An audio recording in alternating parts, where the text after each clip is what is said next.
Apakah mayat bisa mendengar doa kita? Mereka mendengar pun nggak bisa. Seandainya mereka mendengar, kata Allah, nggak bisa menjawab. Mereka tidak bisa mendengar. Mayat itu tidak bisa mendengar doa orang yang berdoa kepadanya. Orang yang meninggal dunia tidak mendengar. Seandainya kalian berdoa kepada mereka, mereka tidak bisa mendengar apa yang menjadi doa kalian.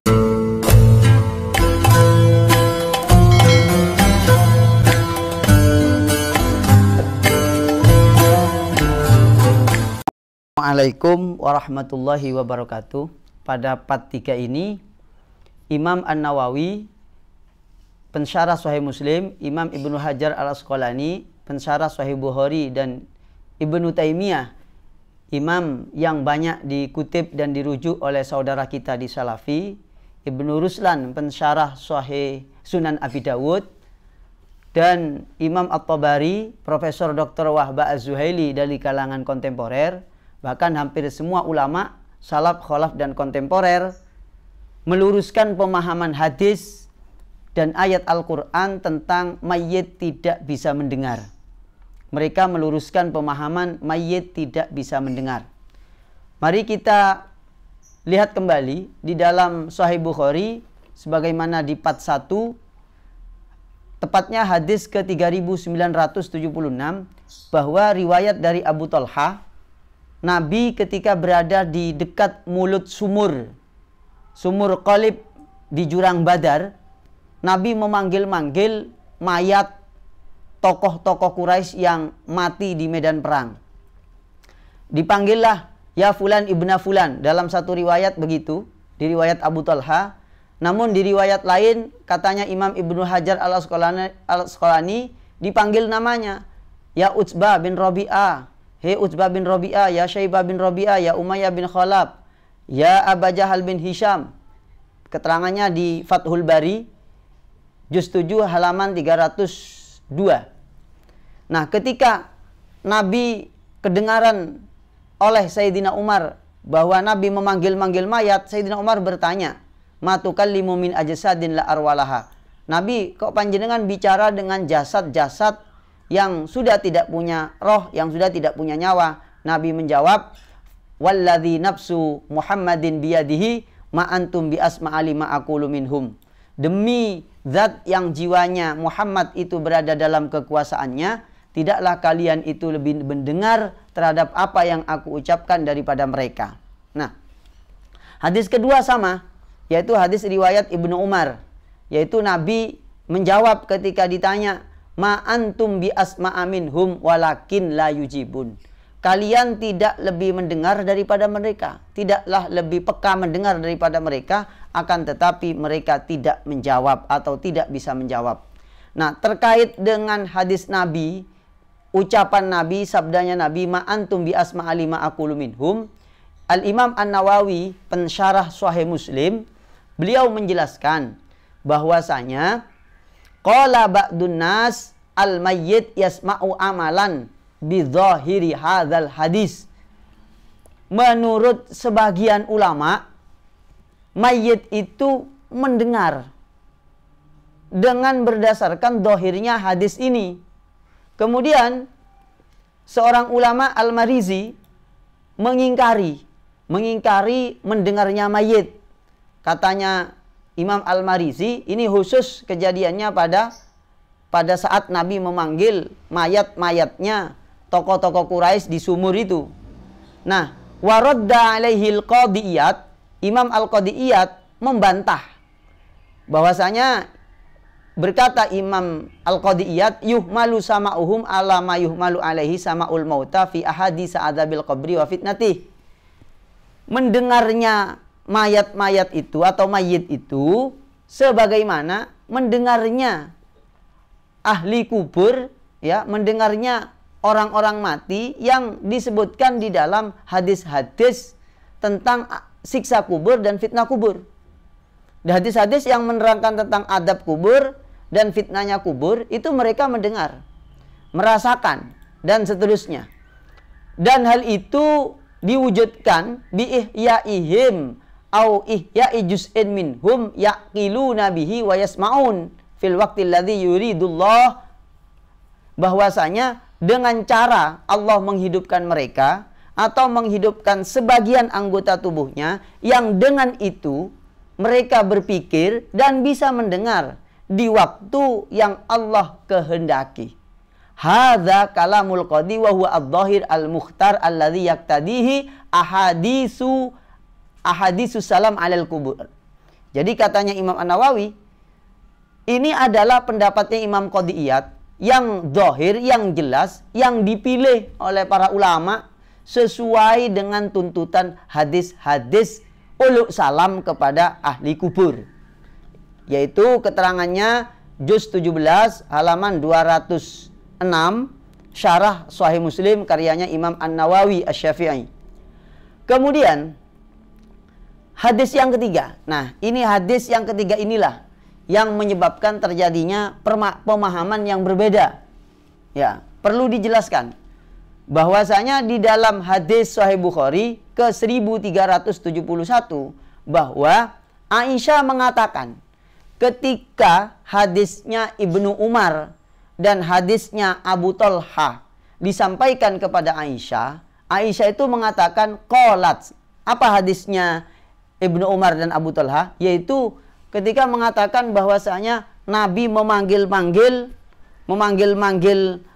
mayat yang ada di kuburan di sumur Qalib itu, lalu Nabi mengatakan ma antum bi asma'ali ma aqulu minhum, tidaklah kalian lebih mendengar terhadap apa yang aku ucapkan daripada mereka. Aisyah melakukan sebuah takwil, inna ma qala an-nabiyyu sallallahu alaihi wasallam innahum la ya'lamunal an annama kuntu aqulu lahum haqqun.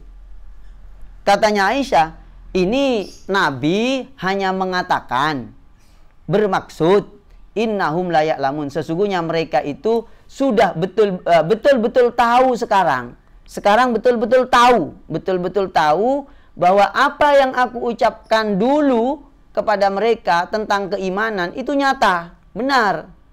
Wa qad qala, dan Allah Subhanahu wa taala sungguh telah berfirman, innaka la tusmi'ul mauta, sesungguhnya engkau ya Muhammad tidak bisa memperdengarkan kepada orang mati. Diingat, sesungguhnya kamu Muhammad tidak bisa memperdengarkan kepada orang mati. Nah, terkait dengan ayat ini yang dijadikan hujjah oleh Sayyidah Aisyah, ini tidak ada pertentangan dengan hadis yang pertama. Kenapa? Katanya Imam Ibnu Hajar Al-Asqalani bahwasanya innaka la tusmi'ul mauta, maknanya adalah la tusmi'uhum sama'an yanfa'uhum aw la tusmi'uhum illa ayyasha Allah. Engkau Muhammad tidak bisa memperdengarkan kepada orang-orang yang sudah mati dengan pendengaran atau dengan konten, dengan objek yang bisa memberikan manfaat kepada mereka. Itu maksudnya. Terus aula tusmi'uhum illa ayyasha Allah, atau engkau tidak bisa memperdengarkan kepada mereka apa saja yang engkau ucapkan kecuali Allah yang berkehendak. Nah, katanya Imam Ibnu Hajar Al-Asqalani di dalam kitab Fathul Bari juz 7 halaman 304, hadis yang Aisyah dengan hadisnya Ibnu Umar dan Abu Talha di atas itu bisa dikompromikan. Wal jam'u bainal ladzi ankarathu wa asbatahu wa iruha mungkin. Bisa dikompromikan. Kenapa? Li'anna qaulahu ta'ala, karena firmannya Allah Ta'ala, innaka la tusmi'ul mauta la yunafi qaulahu sallallahu alaihi wasallam innahum al-an yasma'un. Nah, firmannya Allah itu tidak bertentangan dengan ucapannya Nabi innahumul an yasma'un. Sesungguhnya mereka orang mati itu saat ini sudah betul-betul mendengar. Kenapa kok begitu? Karena kata-kata la tusmi'ul mauta li'annal isma, memperdengarkan itu adalah iblau saut minal musmi fi uduni same. Kata-kata memperdengarkan itu adalah menyampaikan suara dari orang yang memperdengarkan di telinganya orang yang mendengar. Fallahu alladzi asma'ahum, dan Allah lah yang memperdengarkan mereka.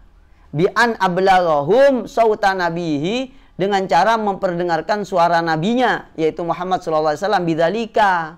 Wa amma jawabuha, sedangkan jawabannya Aisyah bi annahu innama qala innahum la ya'lamun, Aisyah kan mengatakan bahwa yang dimaksud oleh Nabi itu adalah mereka saat ini sudah tahu. Nah, fa in kanat sami'at dzalika fala yunafi riwayat yasma'un bal yu'ayyiduha. Kalau memang betul-betul Aisyah mendengarnya seperti itu, ya tidak bertentangan dengan riwayat bahwa mereka ahli kubur itu mendengar, bahkan memperkuat. Kenapa? Aisyah mengatakan mereka tahu. Nah, mendengarnya tidak ditiadakan, berarti tidak menafikan itu. Nah, keterangannya di dalam kitab Fathul Bari. Kemudian yang berikutnya yang ada di dalam kitabnya Imam Ibnu Taimiyah, bahwasanya menurut Ibnu Taimiyah sahabat Aisyah itu mentakwil, yaitu mentakwil apa yang disampaikan oleh Nabi yang didengar oleh Ibnu Umar dan Abu Talha. Nah, katanya Imam Ibnu Taimiyah, "Wan nasus sahih anin Nabi muqaddamun ala ta'wili man ta'awwala min ashabihi wa ghairihi." Nah, jadi takwil, ya, takwilnya Aisyah itu dikalahkan oleh nas sahih. Nas sahih harus didahulukan dari takwilnya siapapun dari sahabat Nabi, termasuk Aisyah. Walaisa fil Qur'an ma yunfi dzalika fa inna qaulahu innaka latusmiul mauta innama arada bihi as-sama al-mu'tad alladzi yanfa'u sahibahu. Jadi yang dimaksud innaka latusmiul mauta di situ adalah Allah menghendaki, yang dimaksud engkau tidak bisa memperdengarkan kepada orang mati adalah pendengaran yang biasa, yaitu pendengaran yang memberi manfaat kepada orang yang mempunyai pendengaran. Engkau tidak bisa memperdengarkan kepada orang mati dengan pendengaran yang biasa, yaitu yang memberi manfaat kepada pendengar, kepada si orang yang mendengarnya itu, yang mempunyai pendengaran. Berarti dalam hal ini orang mati tetap mendengar, cuma pendengarannya tidak bisa memberi manfaat kepada mereka. Ya cuma mendengar saja. Begitu. Nah, oleh karenanya sebagai penutup, di dalam kitab Syarah Sunan Abi Dawud karyanya Ibnu Ruslan Al-Maqdisi Asy-Syafi'i yang wafat 844 Hijriah mengatakan, qala At-Tabari wa laisa fi qoulihi ta'ala ma anta bimusmi'in man fil kubur hujjatan. Laisa fi qoulihi hujjatun ala daf'i ma sahhat bihi al-ahadits allati fi hada. Bahwasanya di dalam firman-Nya Allah Ta'ala wa ma anta bimusmi'in man fil kubur, itu tidak menjadi hujjah untuk menafikan, untuk menolak riwayat-riwayat hadis sahih yang berhubungan dengan mendengarnya orang mati yang ada di kubur itu, di dalam kuburan itu. Dan juga di dalam di dalam firman-Nya Allah Ta'ala dan innaka latusmiul mauta. Jadi tidak bertentangan. Hadisnya Nabi yang menyatakan bahwa mayit itu sangat peka mendengar, lebih mendengar daripada orang yang hidup, tidak bertentangan dengan dua ayat ini. Dengan ayat wa ma anta bimusmi'in man fil kubur dan wa innaka latusmiul mauta, tidak bertentangan. Kenapa? Muhtamalani minat takwil. Karena firman dua ayat ini sangat mungkin ditakwil. Yaitu yang pertama adalah annat takdir annallaha la yusmi'ul mauta bitaqatika wa qudratika. Jadi maksudnya ayat innaka latusmi'ul mauta, wahai Muhammad, engkau tidak bisa memperdengarkan kepada orang mati. Maksudnya apa? Tidak bisa memperdengarkan kepada orang mati dengan kemampuanmu itu, dengan kekuasaanmu dan kemampuanmu. Terus au kana khaliqus sami'inti, atau yang menciptakan pendengaran itu adalah aku. Hanya saja walakinallaha yusmi'uhum idza syaa.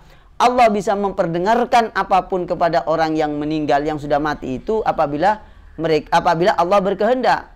Dan yang kedua, takwil yang kedua adalah makna innaka latusmi'ul mauta. Terus wa ma anta bimusmi'in man fil kubur, maknanya adalah fa innaka latusmi'ul mauta isma'an yantafi'una bihi. Isma'an yantafi'una bihi. Sesungguhnya engkau tidak bisa memperdengarkan orang yang sudah mati itu dengan pendengaran yang mereka bisa mengambil manfaat dari pendengarannya. Artinya mereka tetap mendengar, tapi pendengarannya itu tidak bermanfaat untuk mereka. Begitu takwilnya, katanya Al-Imam Ibnu Ruslan di dalam kitab syarahnya Sunan Abi Dawud, juz 18 halaman 358. Kenapa kok begitu? Qatingqata'at al-anhum al-amal. Karena mereka sudah tidak bisa beramal. Ya cukup mendengar, akhirnya mau beramal tidak bisa. Maka dari itu mereka tidak menjawab. Katanya di dalam hadis Sahih Bukhari yang diriwayatkan oleh Ibnu Umar, wa kharaju min daril amal ida daril jaza fala yanfa'uhum du'auka iyahum ilal iman billah. Dan mereka sudah keluar dari alam dunia ini menuju akhirat, hari pembalasan. Maka ajakanmu dengan ucapan mereka mendengar tapi tidak bisa memberi manfaat, gitu loh, untuk iman kepada Allah Subhanahu wa taala. Jadi intinya adalah menurut Ibnu Hajar Al-Asqalani, Imam An-Nawawi, Ibnu Taimiyah, Ibnu Ruslan, dan ahli tafsir Imam At-Tabari dan ahli tafsir kontemporer Wahbah Zuhaili, bahwasanya maksudnya innaka la tusmi'ul mauta dan wa ma anta bimusmi'in man fil kubur, maksudnya adalah ada dua, yaitu bahwasanya Allah Subhanahu wa taala, ya, bahwasanya Nabi Muhammad itu tidak bisa memperdengarkan dengan kemampuannya. Annallaha la yusmi'ul mauta bitaqatika. Allah tidak memperdengarkan dengan kekuatan dan kemampuanmu, tapi dengan kuasa Allah Subhanahu wa taala. Yang kedua, bahwasanya innaka la tusmi'ul mauta, engkau tidak bisa memperdengarkan kepada orang mati dengan pendengaran yang mereka bisa ngambil manfaat. Mereka hanya mendengar, tapi pendengarannya tidak bermanfaat lagi untuk mereka. Artinya untuk iman dan beramal, karena mereka sudah terputus amalnya. Seperti itu. Sekian, terima kasih. Assalamualaikum warahmatullahi wabarakatuh. Sallallahu ala Muhammad, sallallahu alaihi wasallam.